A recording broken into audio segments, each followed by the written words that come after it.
A young man, Kiaru, hears a voice inside his head directing him to a star spirit, who grants him the halcyon eye power to see all creation. In a previous life, Kiaru was a healing magician for the tyrannical kingdom Gyral, but his power forced him to endure the painful memories of those he healed. He was captured, abused, and forced to heal his captors in battle. In secret, he grew stronger, absorbing the experiences of his abusers and learned to use healing magic in unconventional ways. Eventually, he escaped, defeated a demon lord, and used her philosopher's stone to travel back in time for years in the past with the intention to get revenge on his abusers and bring down Gyral. With his past memories gained despite being warned that he could lose them, Kiaru swears revenge on his main abuser, Princess Flare of the Gyral Kingdom. Flare, who has no memory of these events, senses his awakening and declares him the recovery hero. He is brought to the kingdom where they meet Praum, Flare's father and the king of Gyral. Deciding not to blow his cover until Praum is gone due to how powerful he is, Kiaru uses maids from the royal household that he touches.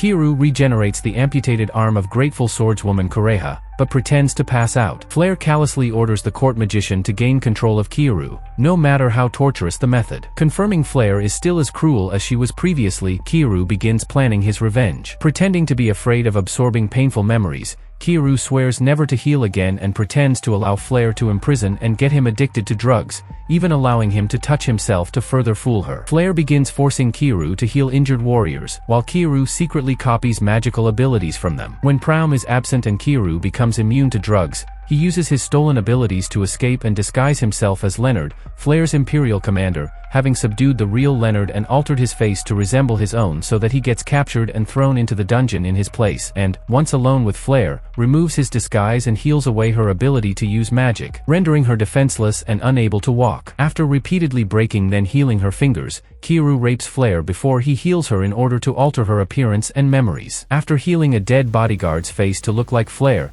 Kiaru frames Leonard before he escapes with the real Flare, tricking the entire kingdom into thinking that Flare was murdered. Kiaru decides to target his other abusers, Bullet and Blade, before seeking out the demon lord he previously defeated to find out what she had been trying to protect when she died. With Flare now an amnesiac, Kiaru renames her Freya, convinces her she is his servant and lover while he changes his face and takes the hero name Kiarga the healer, leaving his weak name Kiaru behind. Then they touch each other and Freya, despite not being able to remember her past, pledges allegiance to Kiarga. Kiarga decides he and Freya must leave the city. However, he also learns that Norn, Flare's younger, strategist, and sadistic sister, is returning to the city, having left sometime prior to Kiarga's arrival in the kingdom, and he is determined to avoid her. Kiarga has a nightmare of his previous life. Every night, Flare made him do the spice thing. Second, the sword heroine, Blade, would beat him for touching Flare and then touching him, since she couldn't touch Flare herself. Finally, Bullet, the gun hero, also touched him, claiming to love him, and then grabbed his neck until he passed out.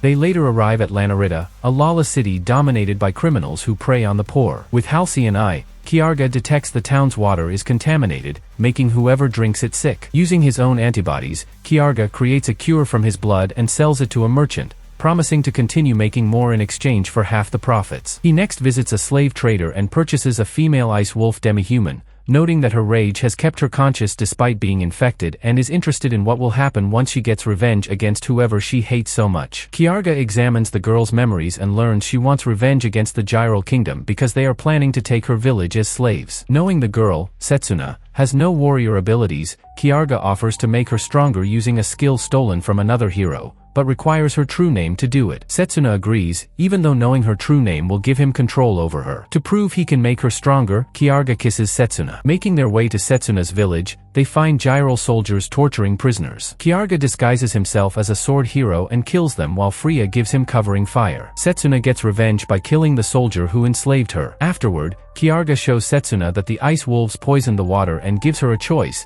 either make the poison strong enough to kill every human in Lanarita or replace the poison with medicine. Setsuna chooses the medicine. In Gyral, Norn returns and reveals that Kiarga altered Leonard's face to look like him to cover up his escape. Believing that Flare was murdered, Praum orders Leonard to find the real Kiarga. After playing around with Freya and Setsuna, they return to Lanarita where the merchant attempts to force Kiarga to reveal the formula for the cure so he can get the profits alone. Kiarga gives him a fake formula, pointing out to his companions that with the contaminated water cured, the illness will go away anyway. Kureha appears and challenges him, believing that he attacked the Gyral soldiers at Setsuna's village unprovoked, unaware of what the soldiers were really doing. Freya tries to help, but is quickly overpowered. After a grand sword battle, Kiarga douses her with an aphrodisiac and then, after she slices his arm off, regenerates his arm and heals her mind to share the memories of the soldiers' atrocities against Setsuna's village, causing her to pass out. When she wakes up, he reveals he is Kiaru, the one who healed her arm, then brings in Freya, whom he told to pretend to be Flare in order to convince her that he is telling the truth. Flare tells Kureha that Gyral is corrupt and Kiarga faked her death to save her life after Leonard found out about their scheme to expose Gyral's crimes,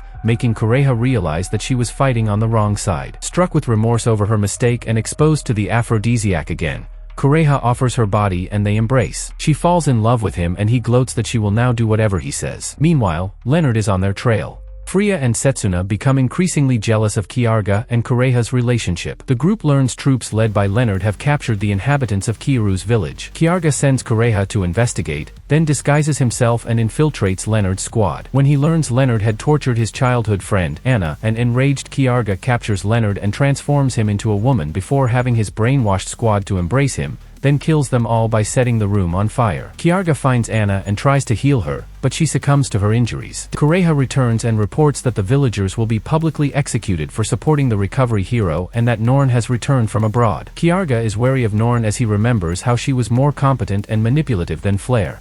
When the public execution begins, Kiarga reveals himself to save his villagers. Kiarga begins to slaughter the executioners and does not stop even when they start killing the villagers. The executioners try to use a magical barrier to drain his strength, but Freya reverses the effect. Kiarga learns the villagers were fed poison earlier, so they were already dying. He is only able to save one boy. Freya reveals herself, pretending to be Flare, and reveals the corruption in Gyral, causing the audience to turn on the executioners and kill them. Aware the boy blames him for everything that happened to the village, Kiarga tells the merchant to care for him.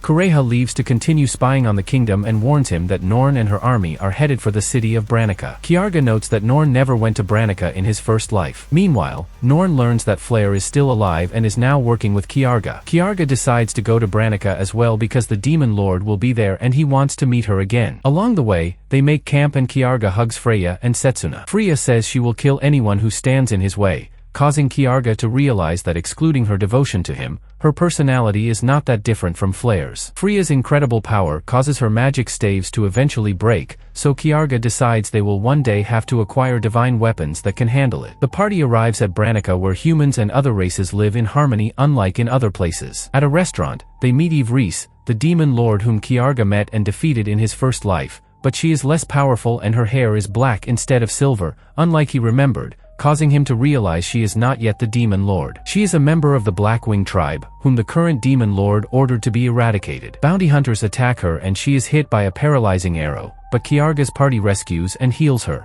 While hiding out, Kiarga explains to Eve that he met her in the future and she will become the Demon Lord, offering to protect her until she claims her destiny. She does not believe him but agrees to stay with the group. Later that night, Eve wakes up and is shocked and embarrassed to find Kiarga playing with Freya and Setsuna right in front of her. Kiarga invites her to join them and taunts her to prove she is a grown-up. Eve turns down Kiarga's offer, but he, Freya, and Setsuna scold her. Kiarga says once she becomes the Demon Lord, he wants the Philosopher's Stone and for her to secure peace between humans and demons. While discussing their combat capabilities, Eve explains she can summon the legendary, disease-spreading bird, Caladrius, but she will have to endure several trials, including traveling all around the world, to make it obey her. Kiarga disguises himself and scouts the city, but a bounty hunter recognizes him due to his scent, forcing Kiarga to kill him. Kiarga and Setsuna track down the bounty hunters and massacre them. As payback for them destroying the restaurant, they leave the survivors in a pit to be devoured by a beast. Freya buys a magic staff and Kiarga improves it. When he improves the other staves in the store, the owner gives him some money back and a mithril sword. Kiarga is furious when Norn, her army, and Blade arrive in Branica. Kiarga retreats when he notices Norn and Blade are accompanied by a powerful knight named Hawkeye. That night, Blade tortures a girl. Kiarga sells some potions to Carmen, the store owner, who warns him about the girl's fate. Kiarga decides to use himself as bait, transforming into a woman named Kira. At a pub, Blade is enticed by Kira and offers her a drink. Blade transfers a sleeping potion via a kiss and Kira pretends to pass out. While Blade carries her to her hotel, the father of the girl whom Blade has been torturing, forcing Kira to knock him out to save his life and then fight Blade. However, Blade's sword, Ragnarok, enhances her strength and allows her to heal from injuries. Kira is knocked out cold and later wakes up tied to Blade's bed. Blade prepares to attack, but is horrified to find that Kira has something between her legs. Kira breaks her bonds and stabs Blade with a poison dagger. Blade attempts to grab Ragnarok to heal herself, but is stabbed again and passes out. Kira declares it is time for revenge. Kira reads Blade's memories and learns Norn plans to attack Branica in 3 days. After paralyzing Blade's legs, she has 3 brainwashed men to do all sorts of things. The men then kill and eat her, causing Ragnarok to revert to a gem. After reverting to his true form, Kiarga meets Trist Organ, aka Hawkeye, who is a gyral knight with powerful skills. Hawkeye is impressed by the potions he sold to Carmen and invites him to join his army, but he declines. Realizing Hawkeye is too powerful for him, Kiarga connects with the gem to form a new weapon. It transforms into a clawed gauntlet called Georges that can heal the user's injuries. Kiarga celebrates the occasion by playing games with Freya and Setsuna, while Eve just listens in the room. On the 3rd day, Norn becomes tired of searching for Blade and dismisses her as worthless. Accusing the demons of Branica of brainwashing humans into accepting them, Norn commands her army to kill everyone. Kiarga is furious when Carmen is killed and begins to slaughter the soldiers. Norn and Hawkeye are shocked when Freya, pretending to be Flare, projects a giant hologram of herself in the sky. Freya says non-humans are not the enemy and asks the soldiers to stand down, which they do. As Norn and Hawkeye express confusion, Kiarga breaks in and battles Hawkeye. Despite being equally matched, Kiarga successfully kills him, then knocks out Norn and imprisons her in an underground cellar. Afterward, he reads her memories and learns she was responsible for Leonard attacking his village. When she wakes up, he expresses his anger towards her for the destruction of his village and the deaths of his friends. He drugs Freya into acting like a dog. He drugs Freya, forcing her to act like a dog, and then promises that if she can withstand Freya tickling her and live through the morning, he will set her free. Norn fails the challenge. He then erases and alters Norn's memories and appearance and turns her into Ellen, his little sister who is in love with him, and turns Freya back to normal. Kureha arrives and Kiarga introduces Ellen.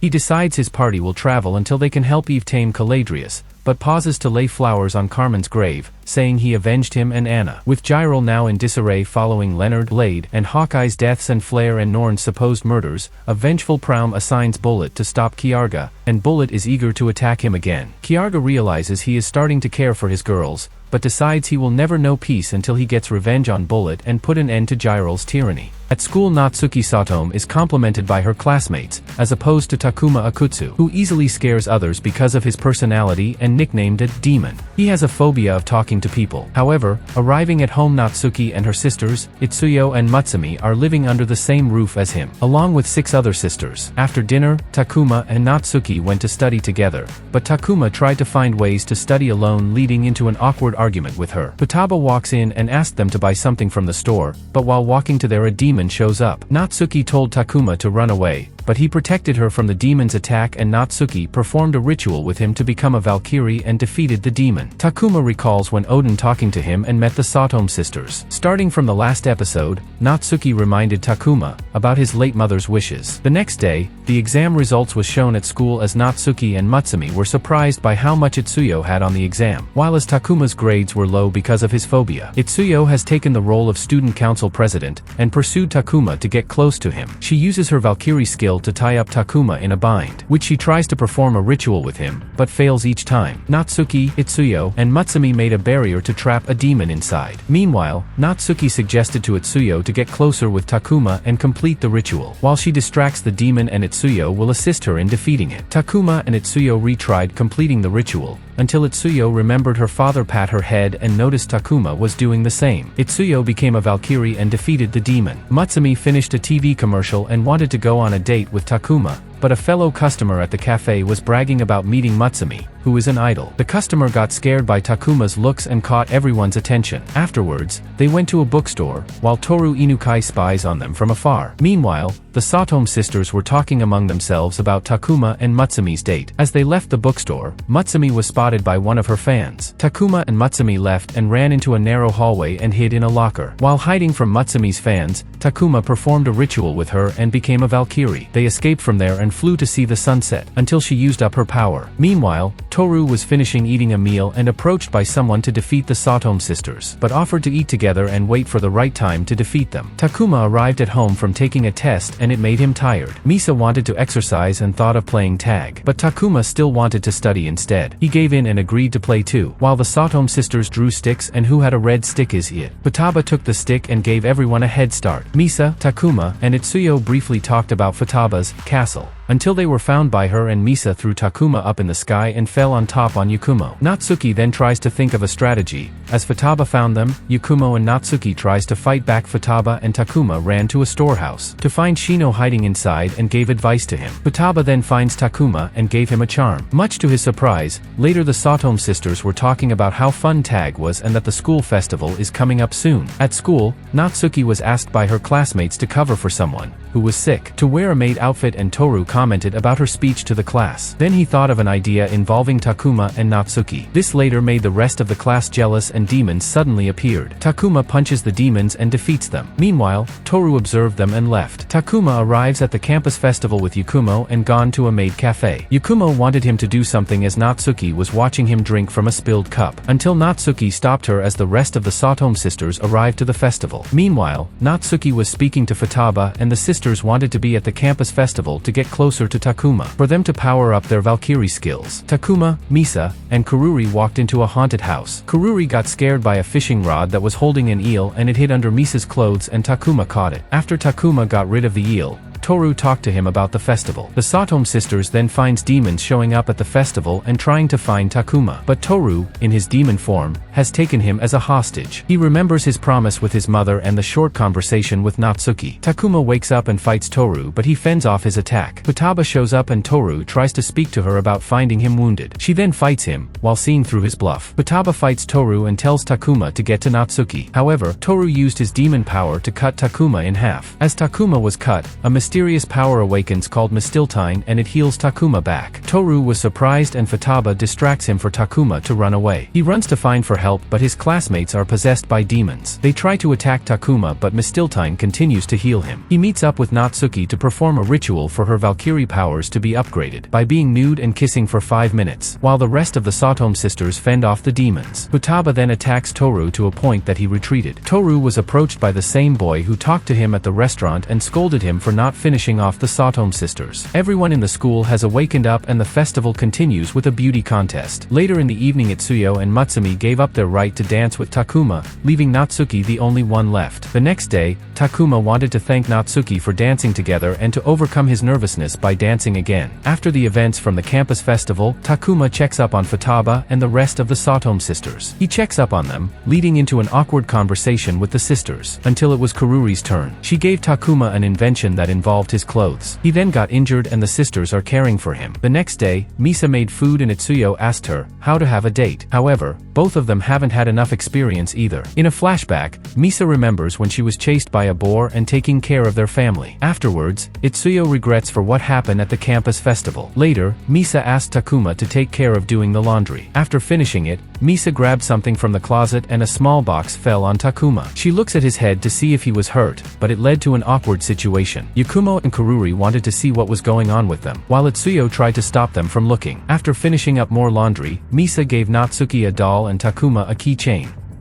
Futaba has a package arrived from Odin as Misa and Itsuyo look through it, until Misa found a letter from the oracle about a demon. Futaba then gathers everyone and asks Natsuki to become a Valkyrie but couldn't, as Futaba told Kururi about a device that measures their skills. She gave each device to everyone to have. Afterwards, Futaba noticed Yakumo and Mutsumi are lagging behind. Later, Takuma came to one of Mutsumi's photo shoots with Yakumo too. In a flashback, Natsuki told Takuma about Yakumo's power and her sensitive hearing. As they had ice cream together, Takuma failed a ritual because of his classmate that interrupted them. Next, Mutsumi walked to her trailer and another ritual involved her and Takuma doing a photo shoot alone with Yakumo assisting, until a demon appeared and Mutsumi and Yakumo became a Valkyrie. They fought the demon and was hurt. Takuma then used a book and his power helped regain their strength and able to defeat the demon. Meanwhile, a boy soon summoned Scold to fight the Satomu sisters. On a train, Natsuki has to perform a ritual. She surprised her and Takuma is waiting at the next train stop, but they stood on the opposite side of the exit. exit. Takuma then rushed to stop Natsuki from touching Itsuyo. Meanwhile, a boy is buying fish from the store as the people around offered him gifts. He went home and Toru was locked up and haven't eaten anything since. Roskva and Scold shows up from arriving to Japan. They got to the apartment to find a way to defeat the Satome sisters and contain Takuma. Later that evening, Takuma and Natsuki walk down the street and heard a voice. She looks further down, but Ichika walks up and surprised her. At home, the sisters greet Ichika back and she gave Takuma a demeaning look. Afterwards, the bath is cleaned by Futaba and everyone took a bath. While Takuma performed a ritual with Ichika and helped scrub their backs, Toru, Scold, and Roskva explored around the city thinking of an idea to defeat the Satome sisters. Until Ichika fights them, she then punches Toru and pins Roskva from moving. Meanwhile, a demon possessed a boy and walked near Ichika. It caught her by surprise and for reinforcements, Scold kissed Roskva to summon more demons. Until Itsuyo stopped the demons from attacking. Scold then thinks about the situation and retreats. Later, Futaba suggested that everyone get better now that the enemy has a demigoddess. Natsuki talks to Shino and she mentions Takuma, leaving Natsuki embarrassed. Meanwhile, Takuma and Itsuyo finished a ritual and everyone wanted to know if her skills progressed, but it doesn't and tried doing something else too to level up. Afterwards, the sisters talked about what happened when Scold appeared. Takuma then walks into a room and Natsuki hugs him. Futaba told Takuma that Natsuki drank one of Karuri's drink mix and is drunk. Takuma then wanted a book from Natsuki that was under her head. She noticed the book was about a dating guide. Scold reappears with demons and Futaba is fighting her. Meanwhile, Ichika escorts Takuma to somewhere. She recalls that she, Futaba, and Misa came up with ideas to defeat Scold and Roskva, her maid. But Takuma thought of an idea to get to Roskva first, then defeat Scold. Afterwards, Takuma performed a ritual with Futaba. Scold brags about defeating her and Ichika sensed that demons are blocking off their path. Futaba defeats the demons around her as Shino then used a barrier to protect people from them. The demons overpowered Futaba as Roskva changed into her demon form to fight Ichika. Takuma then stops her from attacking and retreats to a park. They performed a ritual and evaded from Scold's attacks. Takuma then awakened a hidden power to fight against Scold and Roskva. Takuma used his powers to restore everyone's strength and they overpowered Scold and Roskva until they transformed into a demon. Takuma defends an attack from the demon as Natsuki and Ichika fought back, which made Scold and Roskva transform back into being separated and they retreated. Meanwhile, Toru wants to tear something up to get to the other sisters, but the boy tells him to leave before Ichika and Futaba appears. He then injured Misa as Takuma later tries to heal her. Takuma finds a way to heal Misa back within her body. She later awakens to everyone and thanks Takuma for saving her. Shino then also thanks him,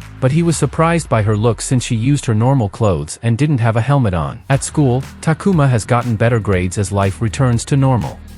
The scene flashes back to when Kazuna was summoned to Strategic Defense Academy Ataraxia by his domineering sister Reiri Hida. He met Ain who was quite rude to him. They hear an air raid siren and she strips to her pilot suit and shouts "Zero," and her HHG encases her. She grabs a massive weapon from a hidden cache and takes off to fight the Magitech invaders while the Ataraxia Megafloat defense systems are activated. Ain exhausts her power during the battle and falls. Kazuna shouts "Arrows" and converts to his HHG mode and catches her. His sister then orders him to massage Ain to recharge her. Reluctantly he does, and she achieves hybrid heart and defeats all the invaders alone. Reiri Hida, commander of Ataraxia, is satisfied with the result of hybrid heart test using her brother Kazuna. Reiri Hida, commander of Ataraxia, describes the first world collision of 15 years ago when the aliens emerged from a tears in the fabric of reality from another dimension. The Earth's defenses were ineffective, but after 2 weeks, the aliens left and the tears closed. 6 months ago, the aliens reappeared in the second world collision. In the intervening period,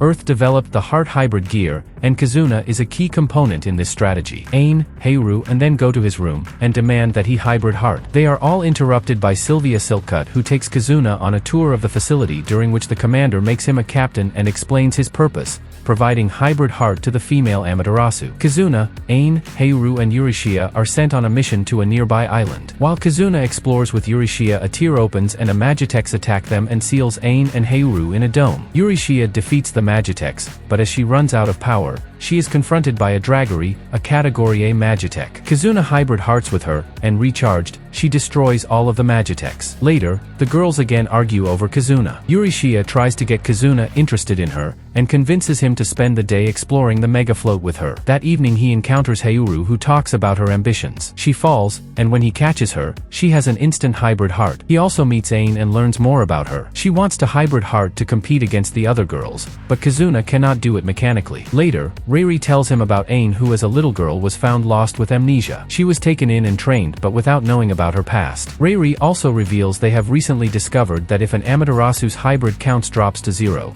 they will die, which is why Kizuna is an essential part of Defense Academy's strategy. When she was young, Commander Reiri reveals to Ain that her hybrid gear contains an immoral weapon. An enemy fleet approaches Ataraxia and the Amaterasu attack the flagship, but they waste energy fighting the Magitex. Ain arrives at the flagship first but is shot down as her energy levels are too low. Kizuna rescues her and returns her to base. She is despondent as she sees her only value as a fighter, without a past or connections to people. Kizuna consoles her and tries to raise her self-confidence and agrees to hybrid heart with her. Lab Director Kei Shikina advises him via a communications link that if he continues, Ain may achieve the climax hybrid and acquire the immoral weapon. They proceed and are successful. Kizuna and Ain rejoin the battle. He now has increased power and she has the immoral weapon which she uses to completely destroy the enemy fleet. Later, Ain tells Kizuna that during her climax hybrid she recovered some of her childhood memories, and wants to do it again. Kei Shikina believes she saw a human with the aliens' attack fleet. In the past, Haoru helps people evacuate Japan for a megafloat. Kizuna is offered free use of the academy baths,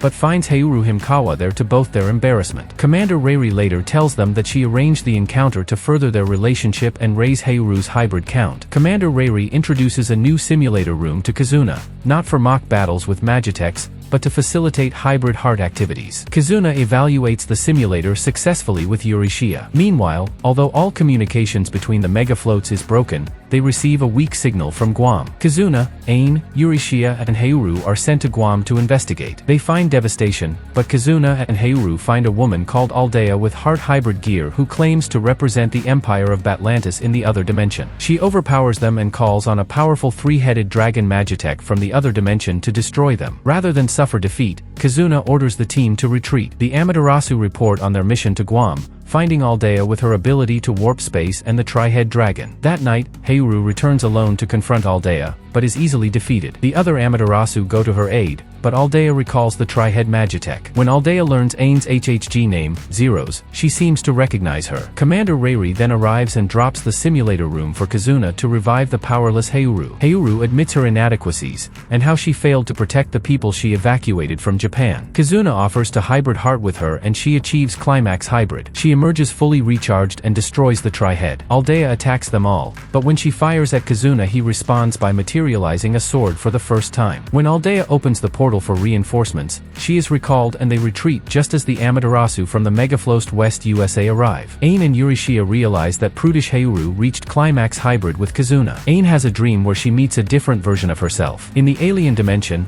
Aldea is questioned by General Grabble about her sighting of Ain with the Zeros HHG on Lemuria, their name for Earth. Commander Reiri receives data that enables Ataraxia to seal the entrances to the alien dimension. The USA Amaterasu led by Scarlet Fairchild, with Gertrude Baird and Sharon Cunningham join the Strategic Defense Academy Ataraxia as part of a joint operation. When Scarlet approaches Kizuna about his powers, this angers Euryshiya and they compete for his attention. Scarlet tells of how Euryshiya used her to fight a Draggery then took the credit for the victory. Grabble lands on Ataraxia alone, demanding the return of HHG Zeros and its Magitech Knight, Ain. When the Ataraxia forces refuse and attack her, she defeats them all, including Gertrude and Sharon, using her Zoro's HHG. The Amaterasu arrive and attack her, but she is too powerful and defeats them all. Grabble gives Ain a chance to leave with her, but Ain does not recognize her. Grabble is now low on power and departs without Ain, vowing to return for her. 1 week later, and Commander Reiri realizes that they must defeat Grabble, but need a new connective hybrid to do it,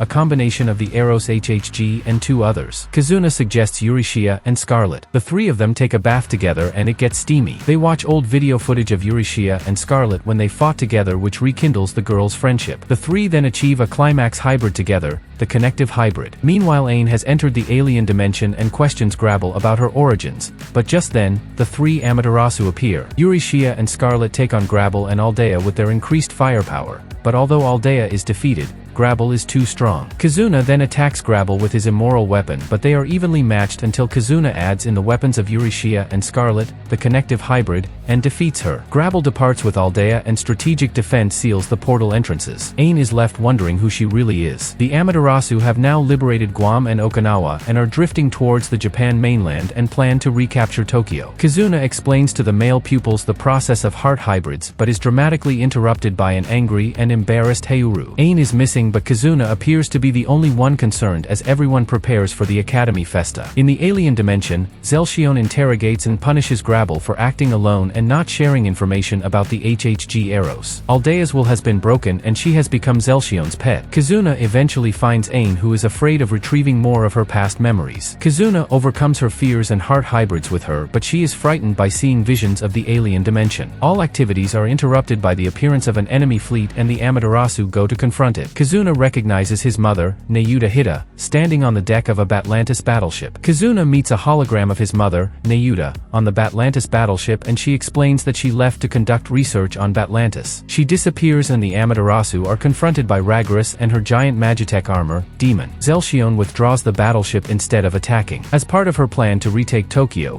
Reiri asks Kazuna to invite Sylvia Silkcut to join the Amaterasu. She agrees and he inserts a core into her. The Ataraxia Academy detaches from the Megafloat system to head for Tokyo but are immediately attacked by Viking-type Magitech weapons. Meanwhile the Amaterasu leave Ataraxia for Tokyo. Kazuna lands first to create a diversion, however instead of devastation, he finds people going about their normal daily lives. Nayuta explains to Kazuna that the vision of a normal Tokyo he sees is an illusion which she maintains so that the people's energy can be harvested, converted to magical energy and sent to Batlantis. She plans to expand the system across Japan, then the world. Horrified that this means the death of all humans and the Amaterasu, Kazuna attacks her, but he and the Amaterasu are engaged by Ragras and the Batlantis battle units. Ragras and her giant Magitech armor, Demon, are too strong and she defeats the Amaterasu, but at the last moment they are saved by Sylvia and her heart hybrid gear, Taros. They engage in a titanic battle and Sylvia defeats Ragras, who then angrily explodes Demon, creating a huge fireball that threatens to engulf the whole Kanto region. Sylvia then releases her immoral weapon, Titania, which completely absorbs the energy fireball. With their energy depleted,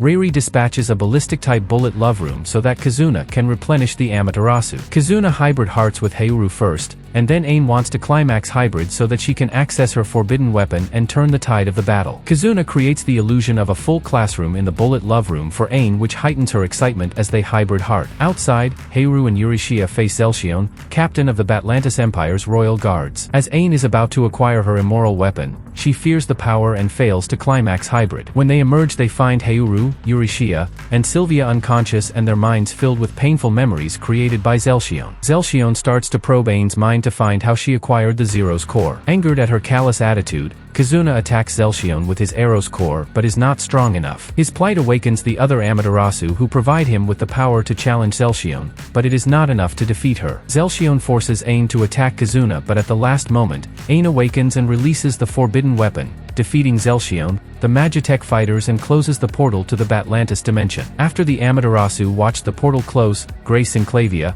Empress of the Batlantis Empire, appears and says she finally located her long-lost sister, Ain. God apologizes to Tuya Mochizuki for accidentally killing him with lightning and offers to resurrect him in the new world. Tuya agrees on condition that he can bring a smartphone that can still connect to Earth's internet and be recharged with magic. God also boosts Tuya's stamina, reflexes, and memory skills. In the new world, Tuya sells his clothes to an eager tailor in exchange for ones that will allow him to blend in and saves the twin sisters Els and Linza Siluesca from several thugs whom he easily defeat. They then check into the Silver Moon Inn where Micah, the owner, mistakenly believes Tuya is El's boyfriend, but the latter quickly denies it. Afterwards, the trio form a party taking on paid quests, with the Siluescas teaching Tuya how to read the world's language and use magic. Unlike most magicians who can only use one or two, and some like Linza who can use 3, Tuya becomes capable of using every type of magic, making him immensely powerful. Later on, Tuya arrives at a cafe called Parent where he helps Air, the cafe's owner, find a recipe to make some delicious ice cream. Tuya and the Siluescas help a samurai named Yekokono fight off several thugs and after providing her a meal, invite her to join their party, whilst Tuya continues to learn as many magic spells as he can, including null magic which has a variety of uses. While heading to the royal capital to deliver a letter, the group are ambushed by some lizards summoned by a dark magician intending to attack a royal carriage. As the group defeat the lizards along with the magician,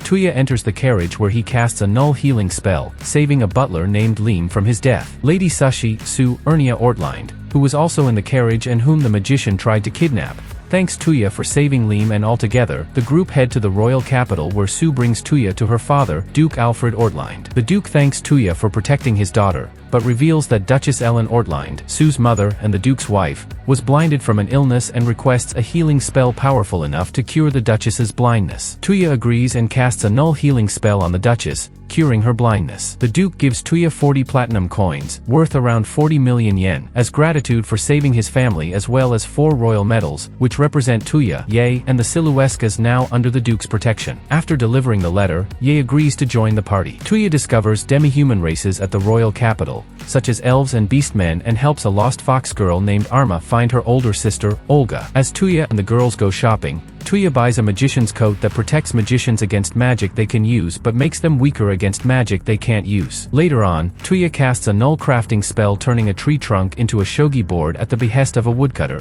which Tuya brings to the Duke and teaches him how to play. The next day, Tuya and the girls accept a quest to destroy a Dullahan near the ruins of the old capital city. After the Dullahan was defeated, Tuya uses a null locating spell and finds an item of magical value hidden in a secret dungeon. The item later turns out to be the energy source for an artificial crystal beast that can repair any damage done to it. Els is wounded during the fight, but Tuya heals her. The group manage to defeat the beast after Tuya extracts the energy source. The group return to the royal capital where they tell the Duke what really happened, and the Duke suspects that the beast may have been the reason why the old capital was abandoned and asks Tuya to help him in an investigation the next day. Later on, Tuya is contacted by the Duke, who reveals that his brother, the king of the royal capital, has been poisoned. En route to the royal capital, the Duke becomes concerned and tells Tuya that the king's eldest daughter, Princess Yamina Ernia Belfast, may succeed his throne if he dies. Tuya and the Duke arrive at the capital where Tuya casts a null healing spell, curing the king's poison. His unique abilities draw the interest of Charlotte, the family's mage. Yamina quickly begins to fall for Tuya. Balsa, a count working for the capital, claims the poisoner is the capital's ambassador, who later turns out to be Olga, and has been accused of sending poison wine to the king. After using a search spell to verify that no poison was detected in the wine,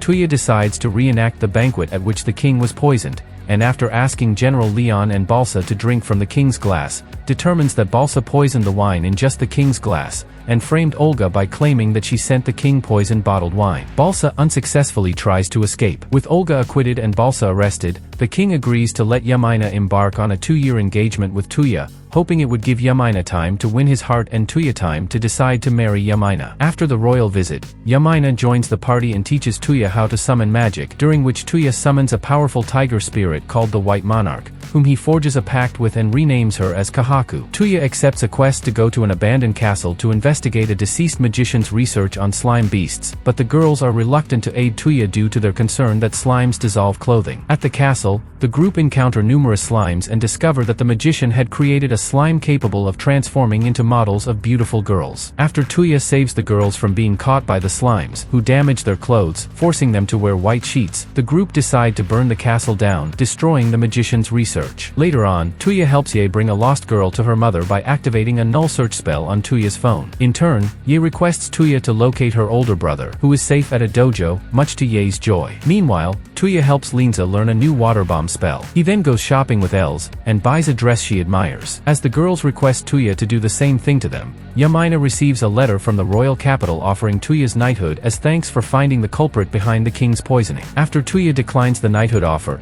the king decides to let Tuya and Yamina take ownership of a large mansion instead. To Els, Linza and Ye's surprise, Tuya wants them to live there as well. He explains he sees them like family, accidentally implying he wants to marry them as well. Yamina also mistakes his words, managing to get the girls to calm down and accept the offer. Staff is also hired to watch over the mansion, including Liam's older brother Lame and 2 maids, Lapis and Cecile. Later on, Sue and the Duke arrive at the mansion, where the Duke requests Tuya to make a trip to the kingdom of Miss Mead following their alliance. Tuya notices a knight named Sir Lion having a crush on Olga, and later helps him choose a gift Olga likes at Arma's behest. Later that night, a nearby town was attacked by a black dragon, whom Tuya and the girls later defeat. A red dragon appears and apologizes to the group for not getting there in time to stop the black dragon. Kahaku tells the dragon to let the Azure Monarch, presumably the Dragon King, maintain better control of the dragons. The next day, Tuya falls asleep and later finds himself in Yumina's lap. Yamina challenges and beats the girls in a game of rock-paper-scissors over the chance to have Tuya sleep on them. Tuya's party arrive at Miss Mead's capital and attend an audience with the king. During the audience, the king asks Tuya to duel with him. During the duel,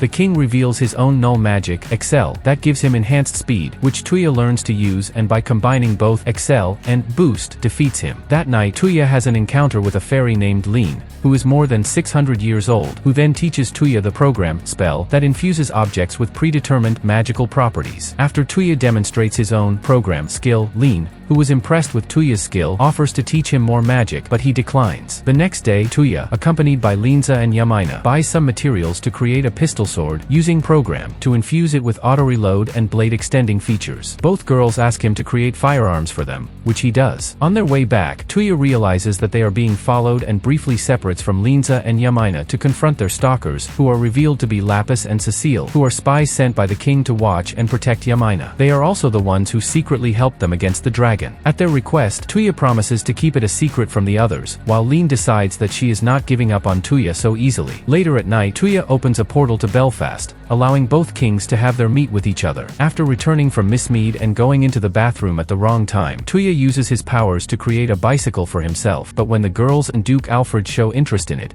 he ends up making enough for all of them to ride. Sometime later, Tuya goes to the city to buy some supplies when he finds a little girl named Ren being beaten by some thugs for stealing in their territory. After dealing with the attackers, Tuya invites Ren to work as a maid in his mansion and she accepts, promising that she will not steal again. Later on, Lin appears at the mansion and asks for Tuya's help, as she needs him to open a gate to Ye's homeland, Ishan, for her to travel there. However, Tuya cannot open gates to places he has not seen yet, and Lin teaches him another null spell that allows him to access Ye's memories of Ishan, allowing him to open a gate there. Ye then travels along with Tuya and the others back to her homeland. Tuya and gang arrive and go to Ye's house where they were told that her father and brother are fighting in a war. Using Tuya's abilities, they quickly find both and Tuya helps by defeating the undead Oni masked soldiers. After being thanked by Tokugawa, Tsubaki comes out from the shadows and asks for help to save the Takedas as Kansuke had betrayed Shingen. Tuya agrees with Lin following. After arriving, they free 3 other generals and save Shingen, who was under the control of Kansuke's eye, which is then stolen using a port and broken.